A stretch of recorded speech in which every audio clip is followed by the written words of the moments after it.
Good afternoon and welcome. I'm Mark Ahlstrom, President of the ESIG Board of Directors and VP of Renewable Energy Policy for NextEra Energy Resources. And it's my honor to welcome you to the 2024 Spring Technical Workshop of the Energy Systems Integration Group.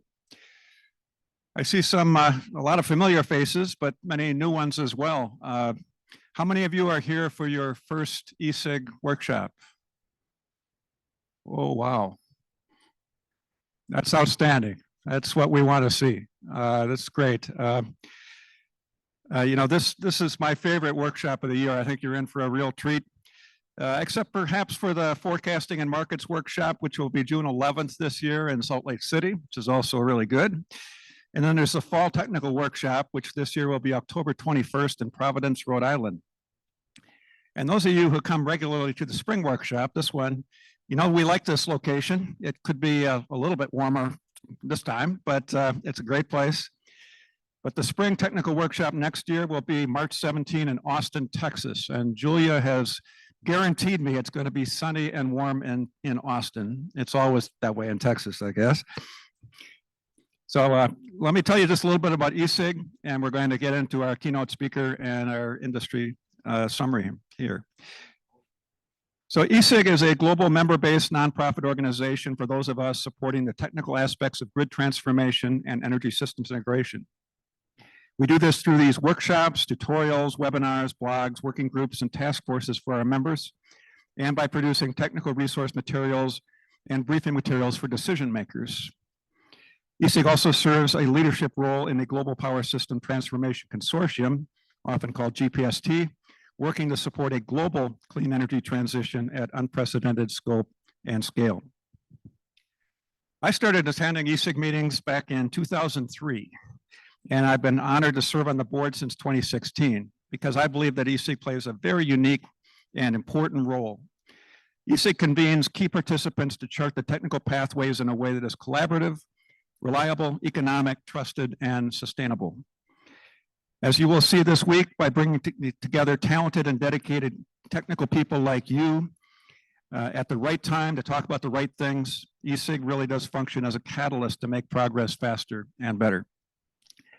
This is why we participate and why our organizations are members of ESIG. This is why NextEra Energy and Polaris System Optimization contribute at a sustaining member level to support the ESIG mission, and why Siemens, Analytics, and WEG are sponsors of our workshop here this week. This is also why the U.S. Department of Energy supports the unique and critical work of ESIG, and why other donors who see the benefits of technical, I need a place to put my papers, of technical collaboration for grid transformation and energy decarbonization also support ESIG. And this is why many of us devote time and energy to making ESIG work, along with the dedicated, hardworking, and truly stellar staff at ESIG. And this is why your membership and your participation in ESIG is so important. We're all involved in crafting the technical and engineering responses that are needed in our industry and for society. The primary source of support for making all this possible is your memberships, and I thank you if your organization is a member and strongly encourage you to consider joining if you're not currently a member. A modest annual membership fee is based on the annual budget of your organization, and if your organization is a member, then all of your staff is a member of ESIG and should fully participate. Independent consultants and individuals can also join, and ESIG provides free memberships to students of accredited educational organizations. ESIG is a great place to learn and share your experience, and we all need to do whatever we can to bring talented people into our industry and to help get them working on the important things. Now for the main event. We are starting with our keynote speaker, and then we will close this session with the industry update from Charlie. Our keynote speaker today is Dr. Deepak Divan. Deepak is Professor, John E. Pippin Chair, and Director of the Center for Distributed Energy at the Georgia Institute of Technology in Atlanta, Georgia. His field of research is the areas of power electronics, power systems, smart grids, and distributed control of power systems. He works closely with utilities and industry and is actively involved in research, teaching, entrepreneurship, and starting new ventures. Deepak is also founder and chief scientist at Varentech in Santa Clara, California, and was its president and CTO from 2011 to 2014, Leading the company has developed a suite of innovative distributed real-time grid control. He's an elected member of the U.S. National Academy of Engineering, member of the National Academy's Board on Energy and Environmental Systems, fellow of the IEEE, past president of the IEEE Power Electronics Society, and recipient of the IEEE William E. Newell Field Medal. He has 40 years of academic and industry experience, 65 issued and pending patents, and over 400 refereed publications. And he's founded or seeded several ventures, including Soft Switch Technologies, Innovolt, Verintech, and SmartWires, which together have raised more than $160 million in funding. So please join me in welcoming Deepak for the keynote presentation.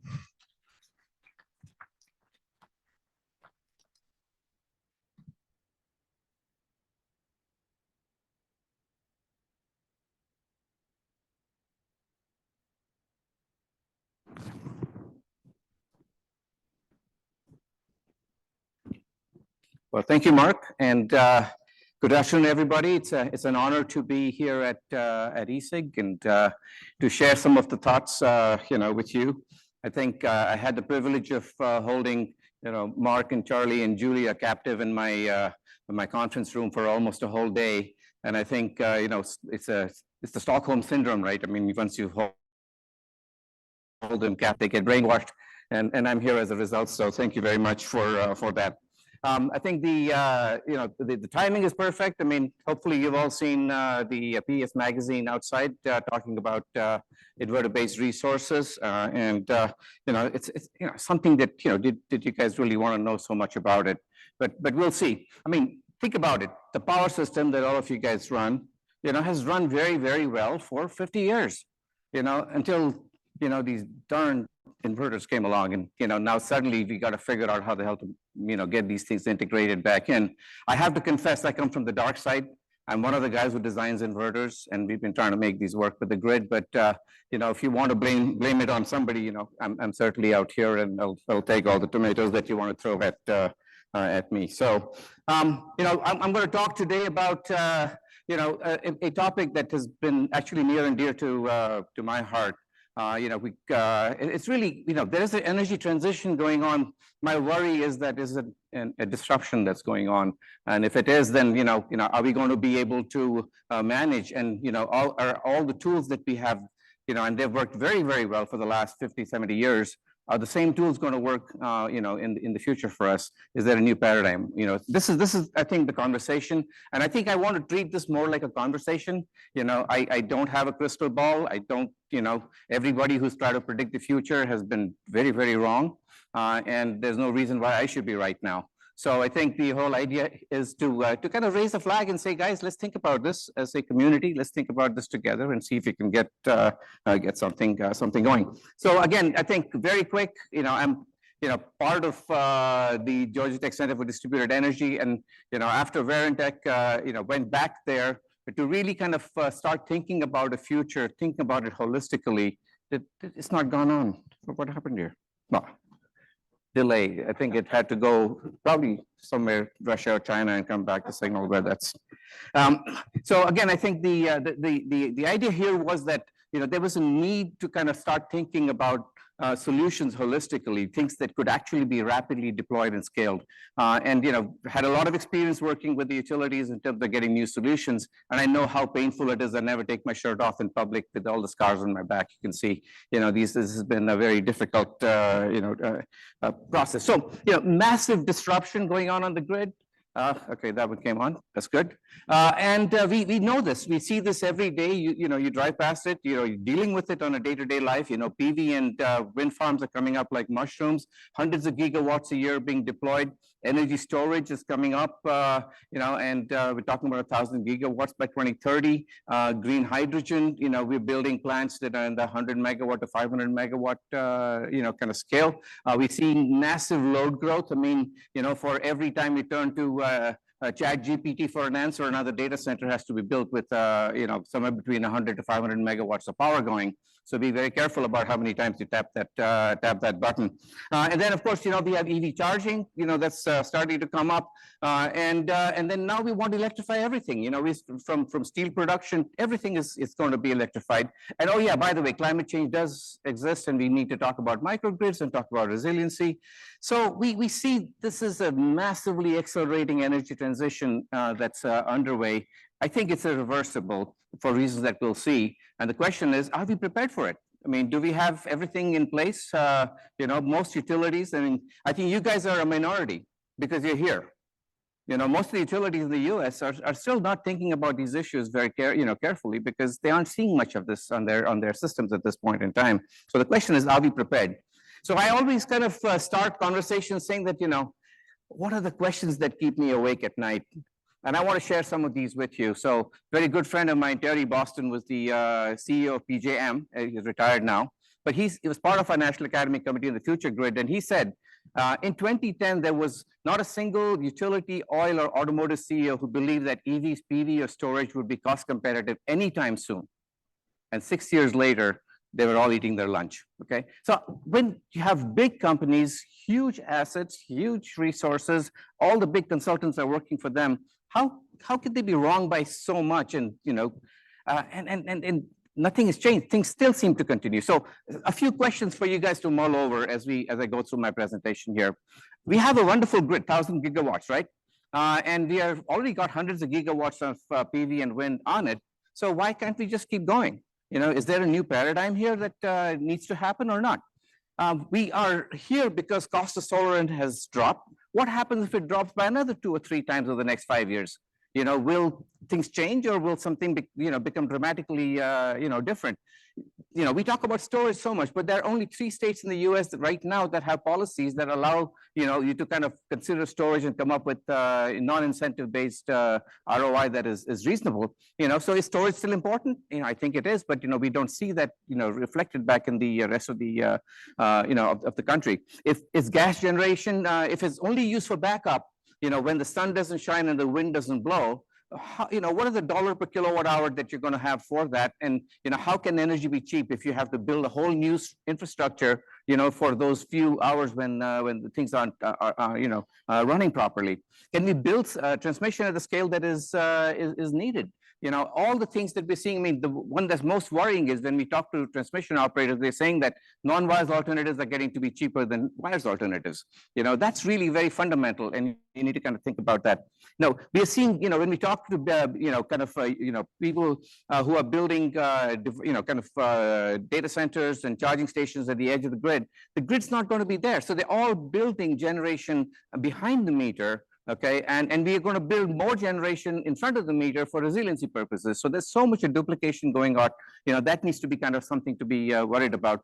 And then all these loads are starting to come up, and it's not just a gigawatt to gigawatt issue. It's really temporal and spatial at the same time, and you need to kind of figure out all these things. And everything is going on as of right now. But when we talk to utility people, the bulk of them, really things haven't changed so much. They're still worried about the same old things, workforce management and whatever else, but we're starting to see some cracks out here. So I want to quickly go through, some of the issues that we see, out there.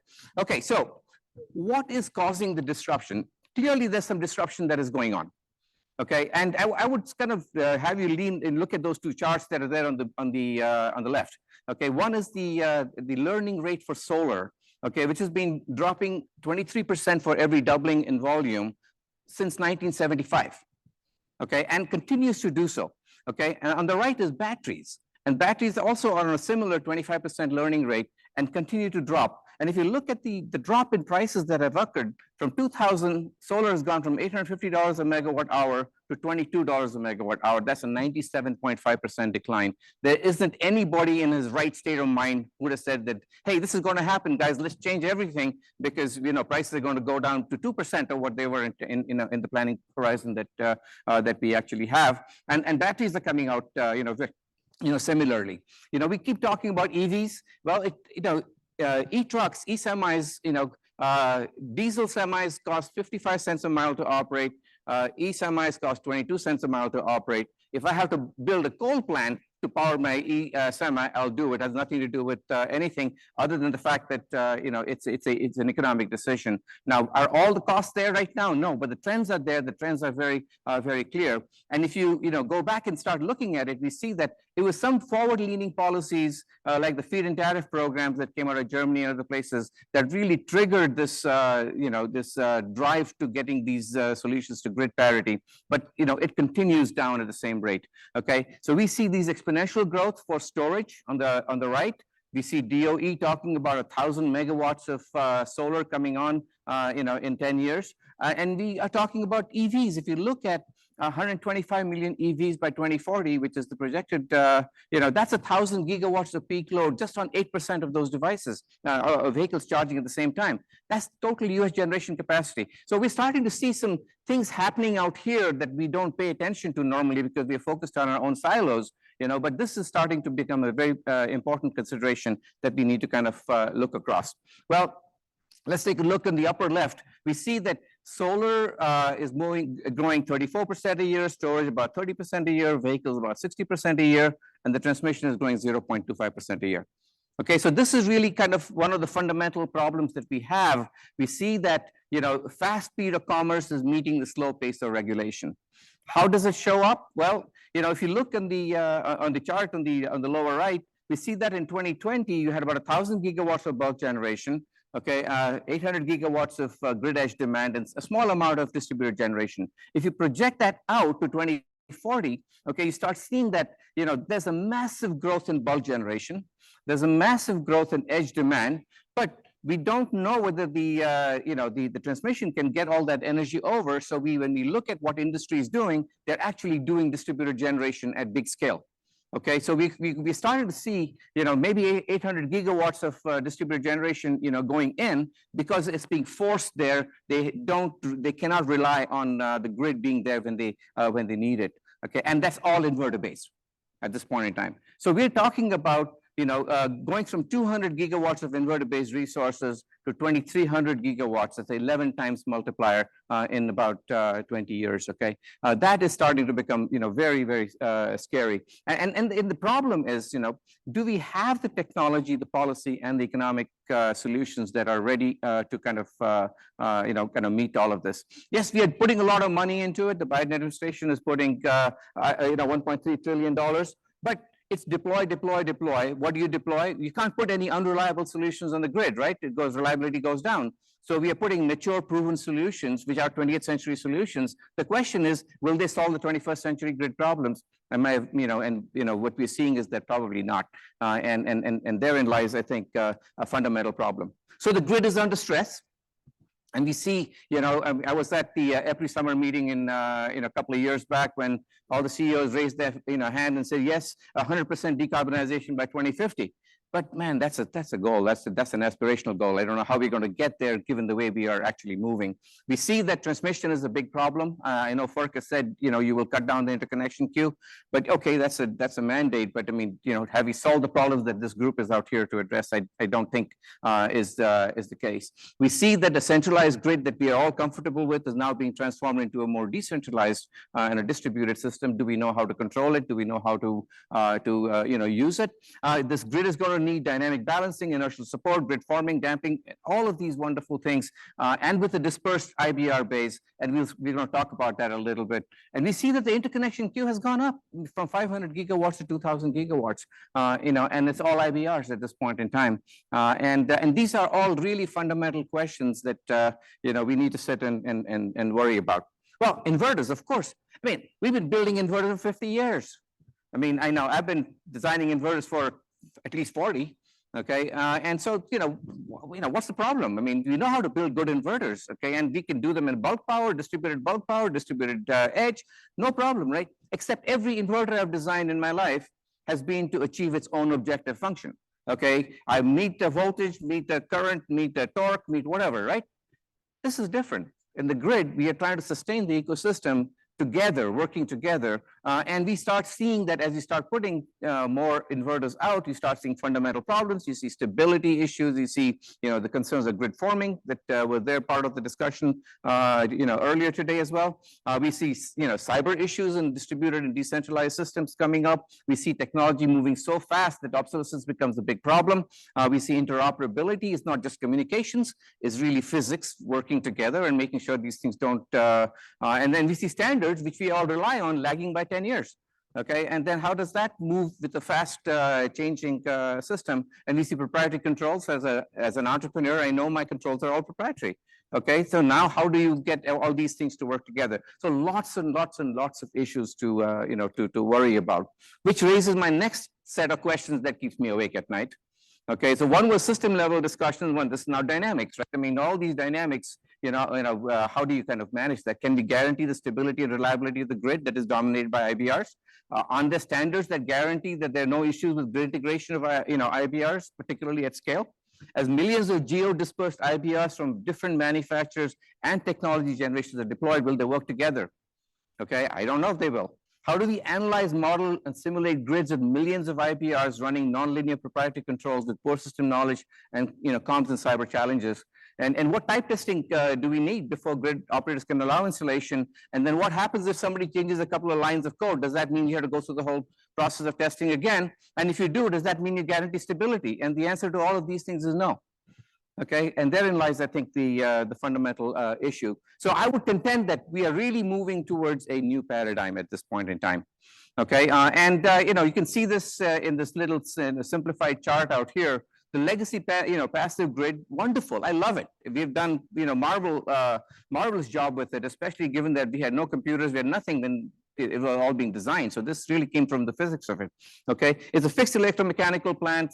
Slower controls. It's all we call it a smart grid, but the smarts are sitting 15 minutes away with the grid operator, right? Everything else is kind of passive or electromechanical anyway. When we start looking at an inverter-based system, you start seeing that you have now intelligent agents sitting there able to look at the local parameters and respond in real time in microseconds if they need to. And almost all our controls tend to be very nonlinear, often are time varying. Okay, now how do you model this? How do you bring all this together? Becomes extremely challenging and something that we haven't fully, fully understood yet. So the next question that of course comes is, given that we've had a generator-based grid so stable and working so well for so many years, why don't we make inverters behave like generators? If we did, wouldn't that solve the problem completely? Well, you need a lot of fault current. Okay, you need, at the 100 megawatt level. So this is a real big issue. A synchronous generator has a wonderful thing, called a damper winding. Okay, inverter doesn't have anything like that. So, and then the generators over decades now, we've kind of converged on a design strategy that puts a very big X on it, okay, which means that they're really oversized for what they have to do, but that's what makes them work, really well. Okay, so the big fundamental differences, can it be done? I don't know. This is something that has to evolve out of what we have actually, what we do over the next little bit. But we also see some other fundamental issues start to come up. Okay, for instance, I mean, part of the Unified Consortium, we have had a discussion on frequency is the universal parameter, right? We always use frequency to stabilize and share power between all our things. So in the discussion, we said, so what is frequency? And 2 hours later, we're still talking about what is frequency, because in the case of a generator, frequency is, yeah, it's a slow rotating mass, kind of rotor, and on the average, kind of frequency is what comes up. I say frequency is a DC quantity as far as synchronous generator is concerned. Okay, and that's how we work. But with an inverter, that's not the case. So we see some fundamental challenges out here. Is really how do you make sure that millions of inverters, operating autonomously, poor system visibility and knowledge, without low latency communications, have to maintain cybersecure real-time must-run capability under all conditions, especially when they come from multi-vendor and are, so this is a very big paradigm shift in our mind. Let me take a minute to kind of walk you through some of the fundamental things. We've deployed hundreds of gigawatts of grid following inverters, been no problem. Okay, so suddenly we start to see concerns out here. Well, a GFL acts like a current source. Okay, and you can dispatch a P or a Q. It's synchronized with the PL, with the grid voltage, and everything is fine until the grid voltage is not there, or the grid voltage is very weak. And then the interactions really actually end up starting. And we start seeing some of the results out here. We see that until you get to about 70% penetration of GFLs, things are okay. Beyond that, things start going unstable. So we said, okay, we need grid forming. And some of the earliest papers on grid forming, we wrote back in the 90s, early 90s. Okay, but I mean, so the problem here is we want to make these things behave when there's nothing else there. We want this to still be able to put out a voltage. So we actually model it like a synchronous generator as a voltage source with an inductance, beyond it. And then we can put out a frequency that we need to. And there's a whole bunch of things that have come out. And the thing is that most GFM techniques, actually will improve stability when they're being put on systems. And we start seeing that, when you need at least 20-25% of GFM, and you can help to improve the stability of a system. The problem is, when I have lots of GFM inverters, all from different manufacturers, all with different controls, will this still hold as we scale this, up into, where we think we're going to be in the next 10 or 15 years? And that becomes kind of the problem that we had to deal with. Well, let's take one more step back out here. So as we start to look at this, I'm sorry, this is a very kind of an early class from engineering school, but we think about power transfer between elements. In the DC world, it's easy. In the AC world, you cannot transfer power between two sources if there are different frequencies. Okay, this is fundamental to what we want to do. And the question is, how do we manage to kind of work with this in the real world as we start moving to inverters? We're going to see that there's a problem. The second thing that's really important is if you look at the chart on the lower left, you see that the X that you have for synchronous generators is very high. So as you get a disturbance on the grid side, okay, even a 1 degree disturbance gives you about a 1.5% change in the power level. Okay, fine, I can manage with that. That's not too bad. If I take an inverter which has a 0.05 per unit X, okay, that same 1 degree disturbance gives you a 35% change in power. Okay, that starts becoming a really big problem, and they start interacting with each other. Second thing is, if you look on the right side, the upper trace shows you a number of generators working together, and you see a disturbance on it, and you see that all the frequencies of the generators are automatically locked together. Okay, so even though the frequency is not where you want it to be from the droop side, okay, the generators all lock together and change frequency, so they're all transferring real power during that whole transition to final state.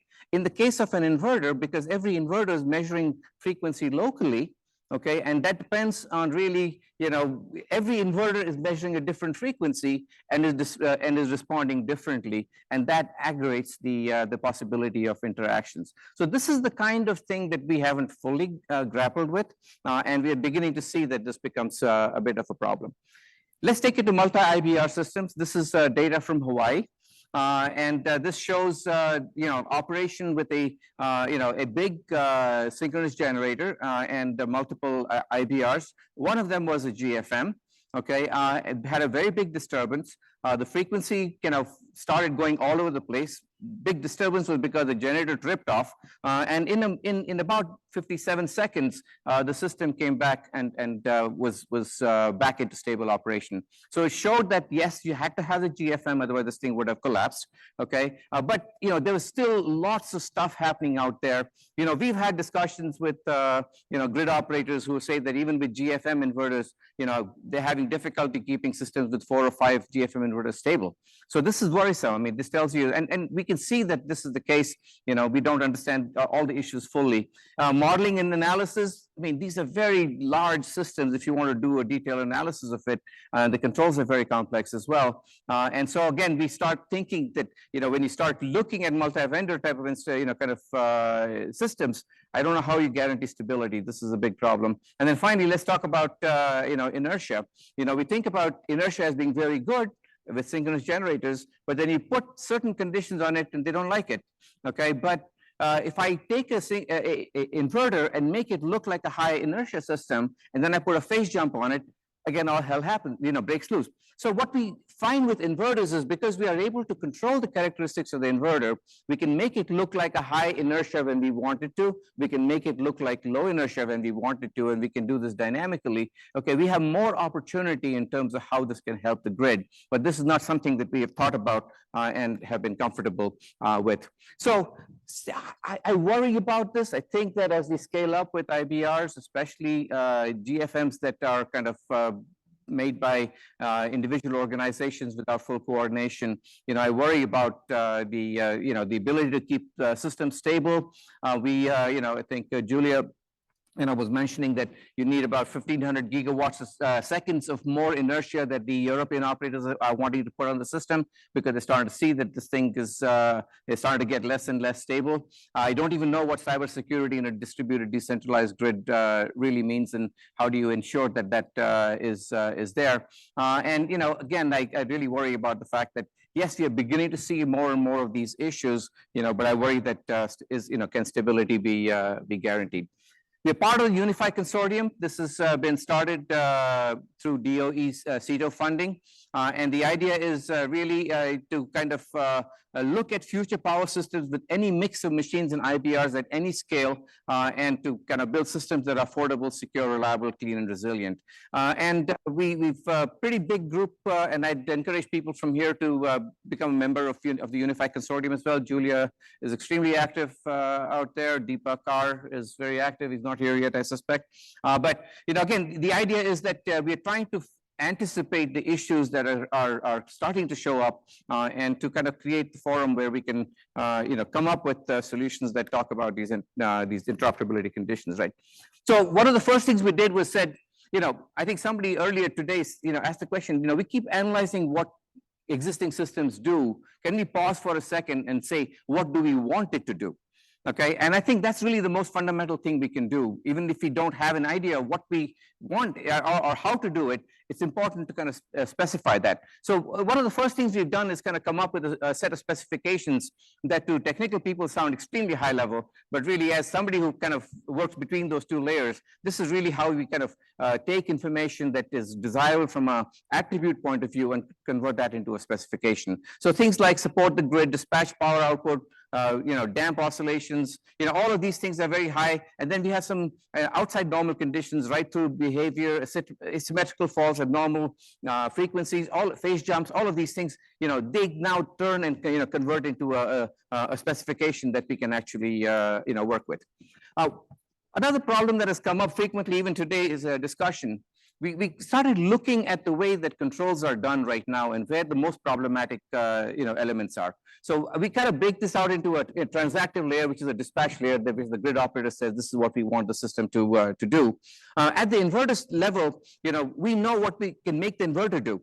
Okay, we can maintain precise voltage, we can maintain precise current, we can have current limiting, we can do all the things that we want the inverter to do. But all the interactions between the devices kind of occur in a much slower time domain, okay, except for passivity. So we can ensure high frequency passivity from the inverter side, okay, but then we see that there's an opportunity here to kind of focus on this this middle layer of the slow loop, okay, where all these interactions are occurring, and come up with a standard set of control techniques that would allow these systems to retain stable behavior. And I think we are beginning to make some progress in that, and I'll talk a little bit more about it. Here's something that I want you all to kind of think about a little bit. We said, why can't we just follow standards? We have 2800, we have 347, all these things are there. Why can't we just follow them? Well, here's the process by which these things actually work, right? Today, standards processes started when there is a problem that has occurred in the field many times over. Okay, so we're already behind the curve. Then it takes time for the committee to meet and do all these deliberations to put a proposal out. By the time this thing is adopted and then is adopted by industry, 10 years have gone by. Okay, and this is the same thing is happening now. So even 1547 doesn't talk about grid forming, doesn't talk about all the issues that we are really, wanting to look at, unbalanced operation. All these things are still big problems for grid forming inverters at this point in time. So what we see is that, yes, if you look at the left chart, we see that we are at a place where we have a lot of technology we've developed. We understand basic GFM, basic GFL. We understand EMT simulations. We are able to kind of, we have hardware that works. All of these things are fine. And we have a fair idea where we want to go. We want interoperability, we want stability, we want DFM control under all these constraints, we want scalable architectures. So all of this is fine, right? The problem is, how do we get from here to there? Okay, today we don't have any of those solutions. None of the vendors are going to be building these solutions, and yet the deployment over the next 10 years, 15 years is going to be 1,000 gigawatts. Okay, how do we manage that transition? This becomes a really fundamental problem out here. Not quite sure how to solve it, but I'll talk a little bit about types of solutions that we've been looking at. So I've been talking a lot about problems. I'm going to just talk a little bit about some of the solutions that we've been working on, hopefully that provides fertile ground for further conversation. So one idea that we've been looking at is, yes, we need to kind of have a mature, proven hardware product that can be deployed quickly, that gives you the inertia, the gigawatt seconds that Julia was talking about, and plus some damping. Okay, and we find that the series damper is much more, it's about 40 times more effective than shunt damping. So we've been kind of we've been working with the DOE to develop some prototypes at 5 megawatt, 22 kV level. And the idea is that you can take existing medium voltage drives and existing medium voltage storage and pair that together and in a fractionally rated converter, and be able to, for instance, realize a 50 megawatt system with an 8% rated converter. And that gives you steady state control of power flows, voltage, impedance, and VARs, gives you grid forming capability, inertial support, improved grid stability, and series and parallel damping. So is this the answer? I don't know, but I'm just saying that there's a way to think about this, which says that you can take solutions that are mature and proven and have them do different things than we are actually doing at this point in time. And there's good buy-in out here from industry as well as from utilities on this. Another thing they just want to kind of walk you through is we talked about this whole unify specification on inverters.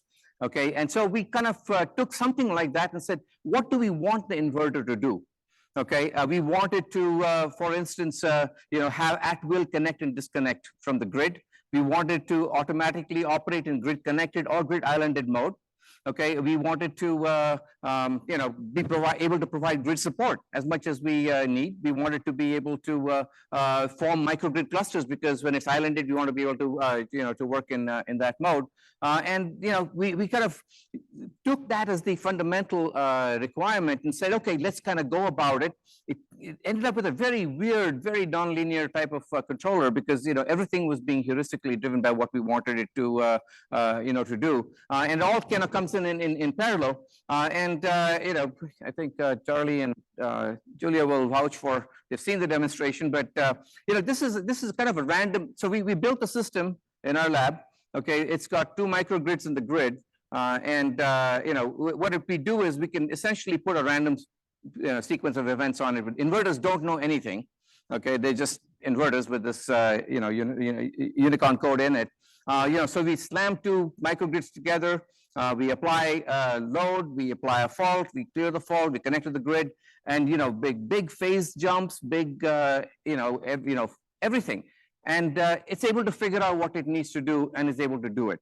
Is this the only way to do it? No, but I think what we want to kind of point out is that when you start thinking about these things in a fundamental manner, okay, these problems go away. Okay, the fact that I can not do a phase jump with synchronous generators doesn't mean I can't do it with inverters. Okay, so what is it that we really wanted to do? I mean, that articulation is probably the most important thing that we would like to have us focus on. Another one that we've kind of been doing now is it seems that it doesn't really deserve discussion at a utility scale bulk power meeting. But we've been looking at these small 2.5 kilowatt hour storage packs with all the converters built in, which can go under a panel and can do 4 panels, so 2 kilowatts, roughly 2.5 kilowatt hours of storage. You can arbitrarily connect them as you want. You can run in microgrid mode or grid connected mode or dispatch or whatever, right? So this looks very interesting. But we ran an experiment or analysis with Southern Company saying that, okay, let's look at Metro Atlanta area. You have at least 500 warehouses, which have enough roof area for more than 2 megawatts of generation, and you can get up to 8 hours of storage. So that gives you 1,000 megawatt peak dispatchable resource, okay, and it gives you 1,200 gigawatts per year of generation as a resiliency or as a peaker plant, okay. What's interesting is that you can now charge 10 to 20 EVs per facility without having to build the grid out. You can do 10,000 EVs across Atlanta without having to build grid out. And in metro area, without building new transmission and without grid upgrade, you suddenly start seeing. So I'm just saying, again, there's another way to think about this, where these small resources now suddenly become big grid players and can actually take some of the stress off of what you're trying to do just by building new bulk generation way out there and building new transmission. Maybe there's some different models out here that begin to make sense. We've kind of also looked beyond that to the idea of can we take something like this and create I'll call it a Lego grid, but it's a plug and play type of a device where you can just put these things together. Yes, I think you can. I mean, and we've begun to show that. And this is not only useful in the US, but if you go start looking at some of the least developed countries where there isn't a grid right now, why would we want to build a grid exactly like it is out here? Why can't we build a grid that is different and is a bottom-up grid, which kind of meets their economic requirements, better than we are able to do right now? It seems to be aspirational and kind of impossible, but now at this point it is very viable. So there's a different way to think about all of these things. So I'm going to kind of stop with this last slide out here, but just take a minute to go through it. I call these exponential technologies. These technologies that have steep and sustained learning rates. Okay, this is really kind of primary drivers of this accelerating and irreversible energy transition. Okay, and we have to keep that in mind. We have planning cycles of 15 years and 20 years. When things are moving as fast as they are, they don't make sense. You've got to build systems that are more flexible and more adaptive. That's kind of becomes, I think, really important. I feel that traditional utility practices and processes will be disrupted by this move from centralized control to distributed and decentralized control. That's a new paradigm. Okay, it can be very positive, but I mean, it means a change, and that's not so easy always, right? Sorry. The very rapid replacement of synchronous generators with IBRs is causing issues, especially at, thank you very much. As we get to high penetration levels, okay, we see that grid dynamics and stability is being impacted and will be even more so. We see that GFL IBRs are proven at scale. They work extremely well. They're very robust. Okay, the problem is that GFM IBRs are not yet standard. Every vendor has a GFM working, will they interoperate? I don't know. I don't think so. All the testing we've done suggests that it's going to be very difficult for that to be the case. Grid operators and utilities require definite validation processes and tests for IBR that will guarantee stability under all corner cases. Yeah, I'd like that too, but I don't think it's going to happen. Not so easily. So we need to find a different way of thinking about this. Okay, I don't know how we do that. This whole idea that if we can isolate the area where all the interactions occur in terms of time scale, we see that all the interactions occur in this middle layer where we might be able to come up with rules that allow multi-vendor kind of multi-technology IPRs to interoperate.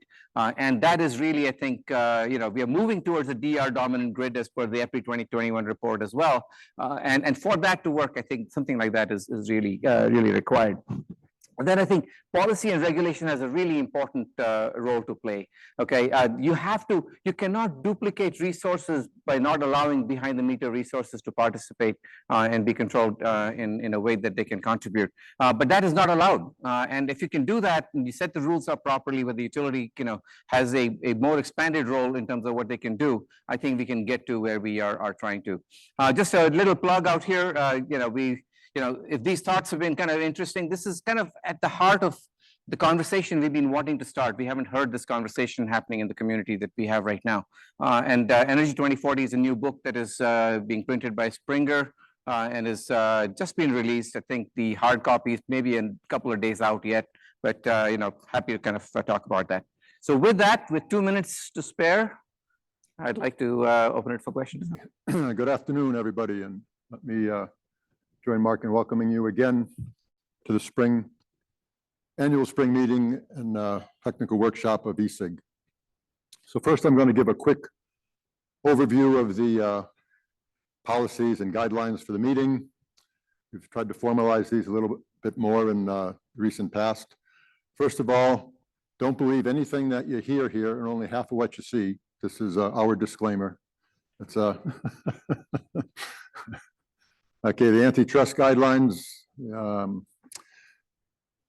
We obey all the antitrust laws and we observe all legal requirements. So I don't want to see anybody breaking any laws. I don't want anybody going to jail because they came to a meeting here.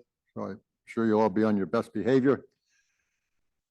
On a more serious note, the non-discrimination and anti-harassment policy. We do not tolerate discrimination or harassment in any form by anybody at our meetings. We don't discriminate on the basis of race, color, religion, gender, age, national origin, disability, marital status, sexual orientation, or military status in any of our activities. And harassment is any verbal remark, physical advance, or visual display that makes another feel intimidated. You can read all the fine prints at your leisure, but we take these policies of non-discrimination and anti-harassment seriously. So for a quick agenda overview, we've got a pretty full 4 days. Some of you came to the tutorial this morning. You just heard Deepak's opening keynote comments. We've got a good grid forming session this afternoon, a board meeting tonight. Tomorrow, a pretty full day of sessions in the morning and afternoon, with an annual meeting squeezed in between 12 and 12:20 at lunch. It's going to be a short annual meeting. Afternoon, a couple more parallel sessions. We've gone to parallel sessions because there's so much information that's out there that we're trying to present. So some people have told me that's a real problem because they want to go to both sessions. So I just told them to bring somebody else to go to the other sessions. It's a simple solution. And then Wednesday, another full day of sessions in the morning, in the afternoon, and then a closing plenary on plant retirement planning. We've heard a lot about plant retirements, accelerated plant retirements faster than the replacements can come in behind them. That should be a good discussion. And then Thursday, we have our working groups and task forces for members only, system operation and market design and DER in the morning.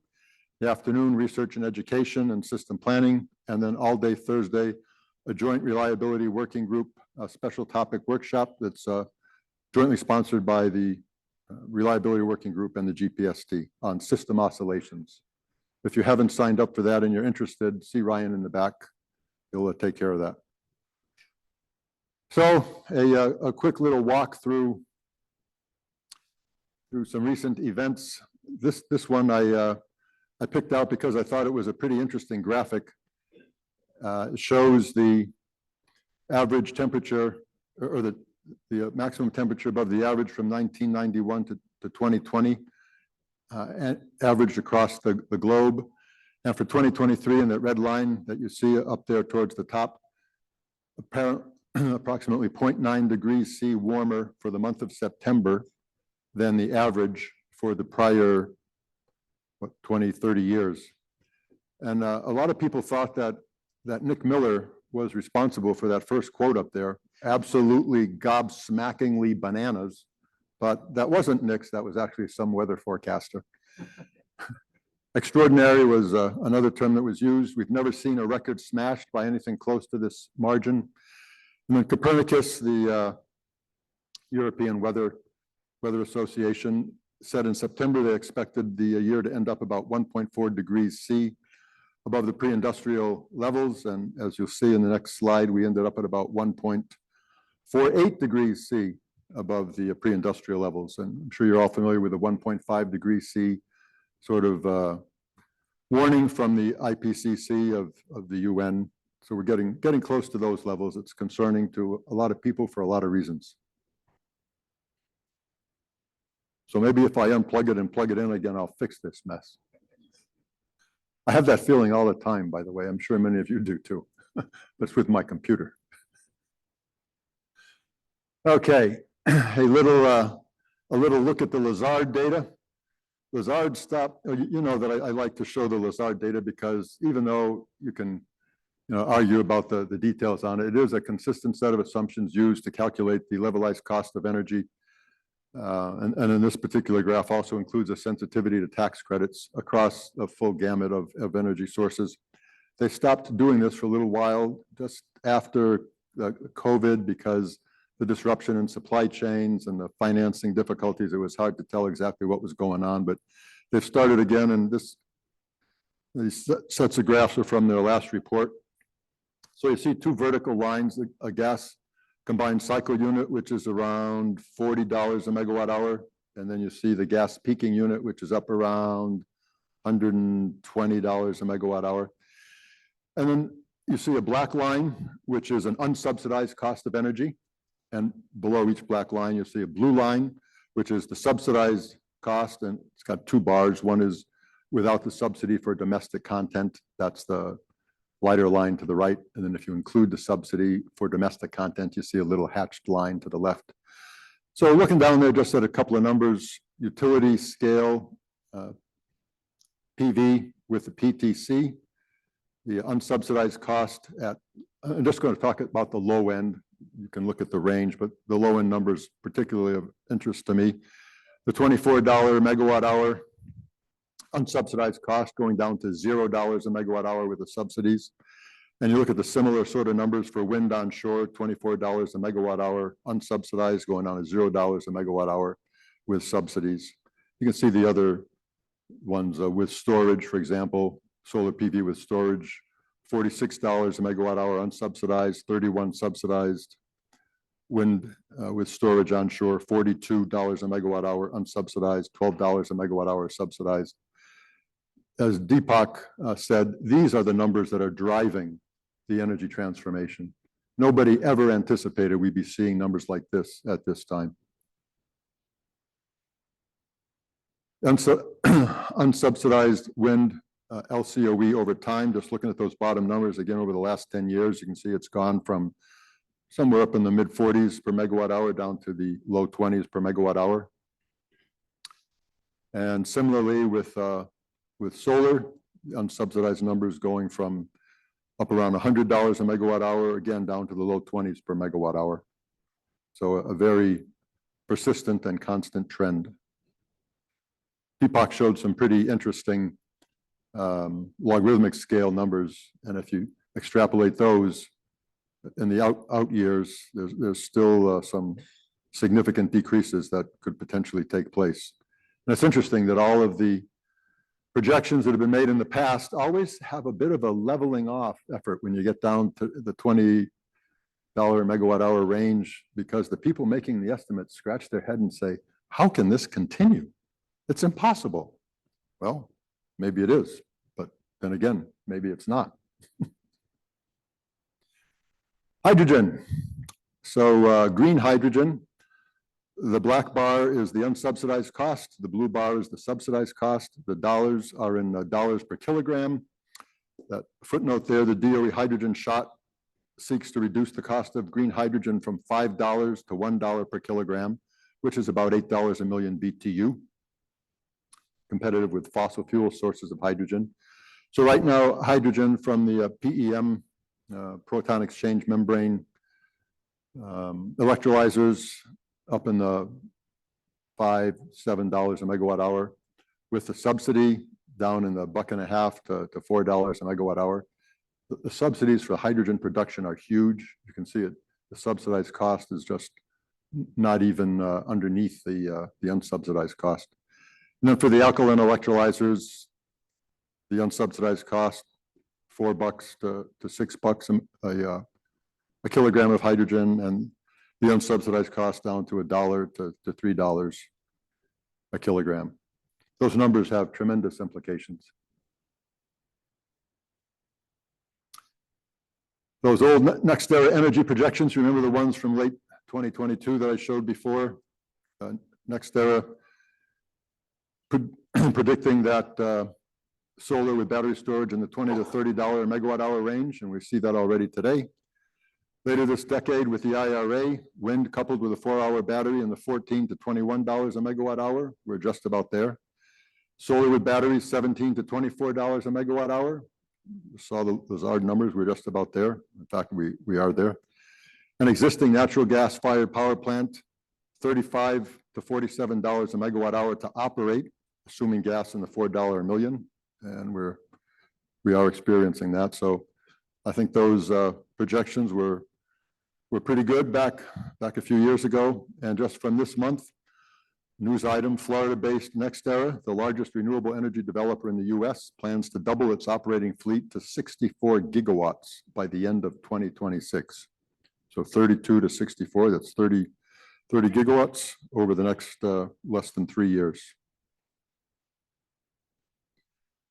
Just a little sense of what's going on globally. We're clearly above 1,000 gigawatts of both wind and PV capacity around the world. And I think PV has clearly moved into first place ahead of wind. US renewable capacity at the end of 2023, 150 gigawatts of wind, 160 gigawatts of PV. Those numbers have error brackets on them because you get different numbers from all the different sources you look at. Some look at behind the meter included in the numbers, some don't, but it's substantial. Variously estimated global VG installations this year, 125 gigawatts of wind, twice as much PV. Big numbers, only going up. This graph hasn't changed much in the last few years. Basically says in the US, we get about 20% of our energy from renewables, 20% from nuclear, 20% from coal, and the other 40% from natural gas. It takes a big lever to move those numbers. There's a lot of energy involved there.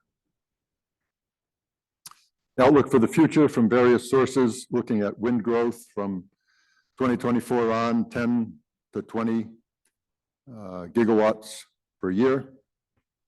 And looking at the solar projections before the IRA passed, looking at what, 25 to 30, 35 gigawatts per year. After the IRA, looking more like 30 to 50 gigawatts per year. Again, big numbers, but if you look at the kind of numbers that are necessary for decarbonizing, they're not big enough. I think we've seen this chart 3 times now, showing what's happened to the backlog and the queues around the country, going from 2010, where we had about 1,000 gigawatts of installed capacity with a 500 gigawatt backlog, to 2022, where we've got probably a 12 or 1,300 gigawatt installed capacity, with over 2,000 gigawatts stuck in the queue, and most of that wind, solar, and batteries. The slide on the right is interesting. So is the active queue capacity. The black line is the installed capacity in the ISO, and the yellow line is the peak load. You can see everywhere except ISO New England that the backlog is greater than the installed capacity. All right, what's the buzz this past year? You know, I like to kind of surveil the electronic press and pick out little things that interest me. First one, the Rhodium Group, consulting group, you'll see numbers from them periodically, finds $239 billion invested in clean tech in 2023, with every dollar from the IRA matched by $547 from the private sector. I remember reading these kinds of projections just when the IRA was passed, and I said, boy, that sounds like a pretty aggressive or optimistic projection, but a couple years in and coming true. Global energy transition investment must quadruple to $5 trillion a year to meet the climate targets. And that's a significant amount greater than what's being invested today. Something from the Washington Post, earlier this month, March 24. AI and the boom in clean tech manufacturing are pushing America's power grid to the brink. Utilities can't keep up. I think Deepak had a similar little insert in one of his slides that the load growth that we're experiencing is just unprecedented. And it's really going to wreak havoc with retirement plans for existing fossil units and the rate of installation of the new capacity to take not only the place of the retiring units, but also fulfill the growing need for the electrification that's going on. Heat pumps. A lot of the news about heat pumps because we're depending on heat pumps for decarbonization of buildings and in large part. And DOE ran a residential cold climate heat pump challenge, and 4 providers now have prototypes operating with a coefficient of performance of 1 or above down to 0. Lennox, Carrier, Trane, and Rheem, four big names in the industry. I'm sure more coming along behind. Talking about grid forming inverters, Plus Power just began operating its 185 megawatt grid forming battery on Oahu using the Tesla Megapack. 2 Tesla VPPs cleared to provide energy to ERCOT. We've got a session on VPPs a little bit later in the workshop. Hydrogen hubs, DOE awards $7 billion for 7 hydrogen hubs and $750 million for a clean hydrogen R&D program. So putting some money behind the hydrogen goals. And then EV impacts. This one really blew me away. Preliminary results from the CPUC Part 1 study estimate approximately $50 billion for distribution grid investments by 2035 to accommodate an unconstrained EV scenario if measures are not taken to reduce costs and manage load. So lo and behold, there's a Part 2 study going on, which should consider real-time dynamic rates and flexible load management strategies. Let's hope that they can come up with a better system with lower costs than unconstrained EV charging. I want to say just a word about what's going on at ESIG. I think you've seen this chart or some variation of it in the past. ESIG does its work through its working groups with member participation. We have 5 working groups: system planning that Josh Novacek chairs, system operation and market design that Aidan Tui and Eric Ela co-chair, the DER working group that Obadiah Bartholomew co-chairs, reliability working group that Jason McDowell chairs, and the research and education working group that Siddharth Raju from the University of Minnesota chairs. And under those are all the task forces and project teams that are working on the various activities that are underway that we release fairly frequent reports or updates of what's going on in those teams. And we encourage all of you to become members of ESIG and to participate in the work of the group. In addition to the working groups, we have 3 user groups: O&M, probabilistic forecasts in planning and operations, and GETS, chaired by Ninoshka Bosworth and Stanton Peterson, Nitika Mago, and Ken Donahue, respectively. These are groups of members who are users of one of these particular technologies and get together under a confidentiality agreement to discuss what's going on in their companies, what they're experiencing, and share ideas with each other. Mark mentioned the upcoming ESIG meetings. The fall meeting for the technical workshop should be interesting. It'll be in Providence, Rhode Island in October, end of October. We're hoping to do a little site visit for an offshore wind plant, the Block Island wind plant. And we're renting a fleet of kayaks to go out there. It should be exciting because, you know, that time of the year and those waters, you get a good nor'easter. It'll be some really good kayaking. But seriously, we're hoping to get a medium-sized ferry boat that will be able to make the trip, and hope you'll be able to join us. So I think Deepak also mentioned the last issue of the IEEE Power and Energy magazine. It's in the back there. Julia was one of the co-editors of the magazine. It's an issue devoted exclusively to inverter-based resources. Encourage you to take a copy and get caught up on what's going on in that exciting world.